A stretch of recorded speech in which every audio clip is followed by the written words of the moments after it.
Mm, hindi pa kami nagkausap ni Senator Bato de la Rosa. Mag-ingat siya at lahat ng mga nandoon na, na mga complaints ng mga former uh, police, PNP personnel, officers. Mag-ingat sila dahil kung meron mang sinasabi na merong warrant, ay malamang merong warrant yan dahil nakita natin na meron ngang warrant of arrest dito kay Pangulong Duterte. Hunger for power. It will divide the nation.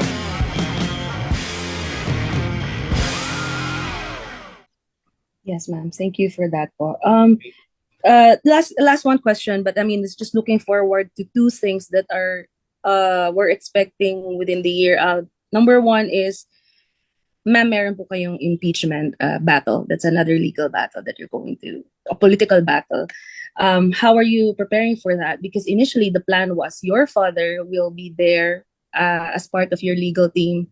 Now it looks like nabaliktad, and kayo po yung nag-aasikaso ng legal team ng tatay niyo po ngayon, sa former president in The Hague. And number two is, there has been rumors that another set of warrant is going to be served or going to be enforced, and your name is being mentioned. So how are you preparing for battles of your own when you are, as it is, taking care of your dad? Yes. So with regard to my impeachment, we already set up the legal team for that as early as 2023 when, as I said, Representative Castro announced that there are impeachment talks inside the House of Representatives. So fortunately, that team is not involved in the ICC case of support the group of lawyers for the ICC case of President Duterte so that they can focus on my impeachment case. As we speak, they are preparing witnesses and they are preparing answers to the articles of impeachment, and they will work on that and they will deal with that impeachment case for me. So the other question is, it will not matter if President Duterte is not anymore in the legal team because there are other lawyers there as well working on the impeachment case. The other question, sorry, I forgot. I missed. Yeah, meron po kasing rumors, ma'am, na may another set of arrest warrant na i-enforce po sa Philippines, and napapangalanan po kayo doon. So how are you taking that po? Okay. Well, depende. Kung lumabas yung warrant na nandito ako sa The Hague, I will surely talk to another lawyer na para sa akin naman what are my options legally. Kung ang warrant naman ay dumating na nandyan ako sa Pilipinas, tingnan natin kung anong gagawin ng gobyerno sa akin. Ma'am, one last question. I don't want to sound cheesy, but it has been a heavy week. And I think my last question would be, how are you? I'm okay. Surprisingly, I'm okay. Wala naman akong nararamdaman na wala akong nararamdaman. So on that point, I don't think I'm okay.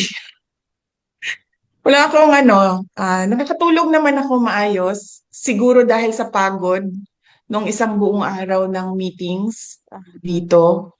At so meron akong saktong tulog, meron akong saktong kain. Ang worry ko lang is yung mga anak ko dahil hindi talaga yan sila sanay na wala ako. Nasanay kasi sila, lumaki kasi sila na katabi ko yan sila sa tulog. At ngayon, yung youngest, no, na anak ko, yan yung katabi ko sa tulog. So, yan yung worry ko, yung aking mga anak. Dahil nawalan sila ng nanay, yan yung hindi ko kasi magawa remotely, yung pagiging nanay. Pero yung trabaho dito at trabaho dyan sa Pilipinas, kung saan man ako, ay magawa ko siya remotely. So as long as merong mga teams, designated teams na in charge doon. Like say for example, sa OVP, may team doon. Sa impeachment case ko, may team doon. Pagdating naman dito sa ICC case ni Pangulong Duterte, may team dito, kaya ko siya gawin kahit saan man ako sa mundo. Ang hindi ko magawa is maging nanay remotely sa aking mga anak dahil nasanay sila na nandyan ako lagi. Nawala ng kausap yung aking eldest na anak dahil nasanay din yon na kausap niya ako lagi sa mga nararamdaman niya, anong nangyari sa paaralan, ganon. Yung pangalawang anak ko nawalan ng cheerleader dahil pag naglalaro yon sa kanyang soccer at basketball ay nandyan ako lagi talaga.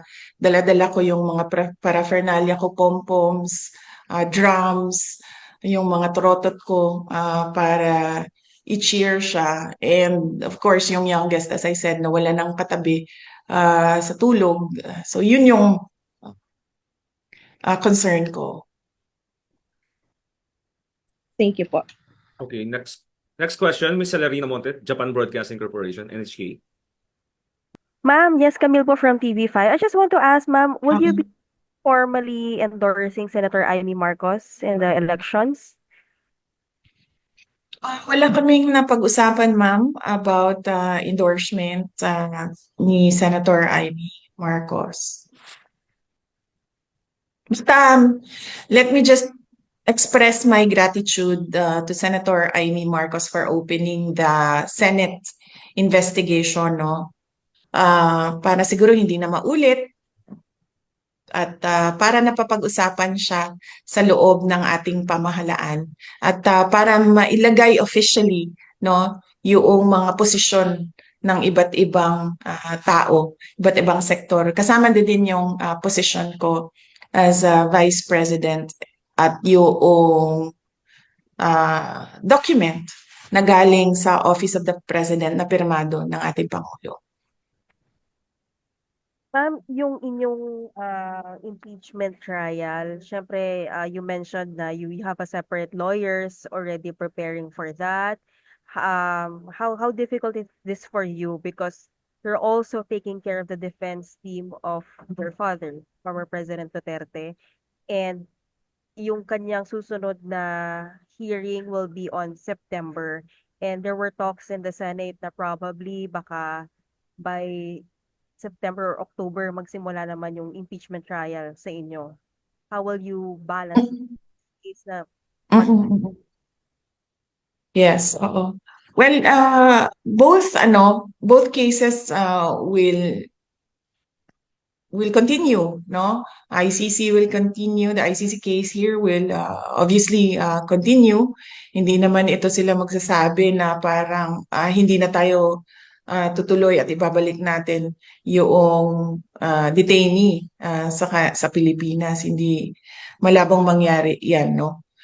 So magtutuloy siya, yung impeachment case ay tutuloy din at ang paniguraduhin ko lang ay merong grupo ng abogado na nakatutok doon sa dalawang kaso na yon. Ang sa akin na lang naman ay consultation at decision making, no, sa mga bagay na sa tingin nila ay kailangan ng desisyon ng kliyente.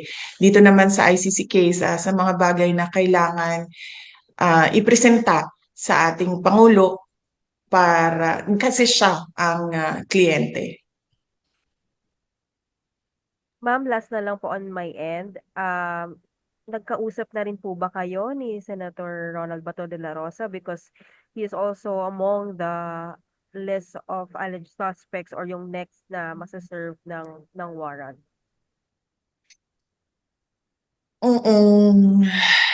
hindi pa kami nagkausap ni Senator Bato de la Rosa. Mag-ingat siya at lahat ng mga nandoon na, na mga complaints ng mga former police, PNP personnel, officers, mag-ingat sila dahil kung meron mang sinasabi na merong warrant, ay malamang merong warrant yan dahil nakita natin na meron ngang warrant of arrest dito kay Pangulong Duterte.